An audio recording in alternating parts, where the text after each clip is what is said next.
of Finance Wale Edun has said that the federal government will boost non-revenue as a means of cushioning the adverse effects to trade tariffs imposed on countries by President Donald Trump.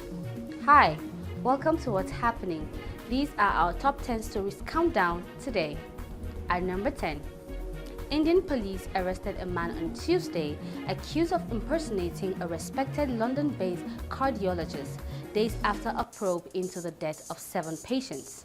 The alleged scammer, who practiced at the private mission hospital in the central Indian state of Madhya Pradesh, has been charged with cheating and forgery, Police Superintendent Shudkitri Sumvanshi told reporters. At number 9. Bayern Munich coach Vincent Kompany refused to rein in his ambition despite an injury crisis which has ripped through the side ahead of Tuesday's Champions League quarter-final clash with Inter Milan.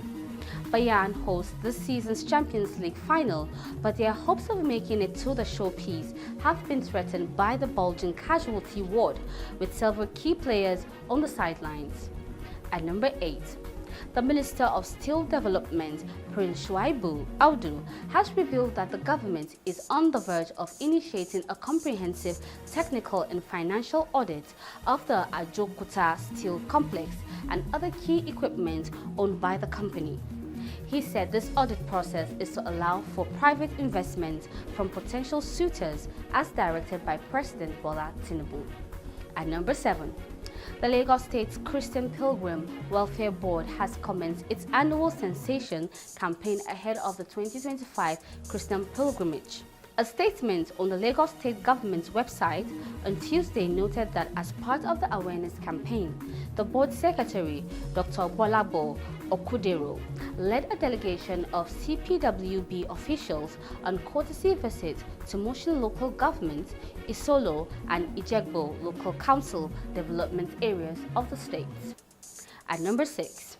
The Nigerian Aviation Handling Company PLC said it is increasing dividend payout to shareholders by 134%, riding on the back of record revenue and profitability. The latest audited report and accounts of NACO for the year ended December 31, 2024, released at the Nigerian Exchange, showed that the company recorded well-rounded performance with both actual and underlying performance indicators at their highest levels. At number 5. Unidentified gunmen have abducted a 400-level student of the Federal University in Kebbi, Augustine Madubia. In the early hours of Tuesday, a local resident was also shot and killed during the attack. In response to the incident, the Vice-Chancellor of FUBK, Professor Mohammed Zayan Umar, visited the scene alongside the Divisional Police Officer of Kalgo Division and officials from the Department of State Service, Kalgo. At number 4.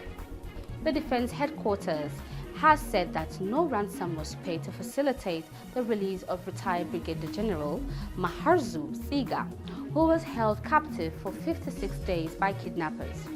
In a statement, DHQ spokesman Brigadier General Tukur Busel said troops engaged both kinetic and non-kinetic strategies to secure the release of the former Director General of the National Youth Service Corps. At number 3. Troops of the 6th Division Nigerian Army have arrested 43 suspects and confiscated over 254,000 liters of stolen petroleum products in a major crackdown on oil theft across the Niger Delta region. This was contained in a statement issued by the Acting Deputy Director, Army Public Relations, Lieutenant Colonel Njuma Jonah Njuma, on behalf of the 6th Division Nigerian Army. At number 2. The founder of the defunct Diamond Bank PLC, Pascal Dozie, is dead. He died on Tuesday, April 8, 2025, at the age of 85. The financial guru died a day before his 86th birthday. Born on April 9, 1939 in Egbu, Owerri, Imo State, Dozie founded Diamond Bank before its merger with Access Bank. In a statement, President Bola Tinubu extended his heartfelt condolences to the Dozie family, the business community, and all Nigerians on the passing of the elder statesman, entrepreneur, and banker. And at number 1, The Minister of Finance, Wale Edun, has said that the federal government will boost non-revenue as a means of cushioning the adverse effects to trade tariffs imposed on the country by President Donald Trump. Edun also assured that the economic management team will meet to assess the likely impact of the 14% tariffs on goods exported from Nigeria to the United States. He said the EMT would afterwards make recommendations to cushion its impact on the nation's economy. That's all for today. See you next time on What's Happening.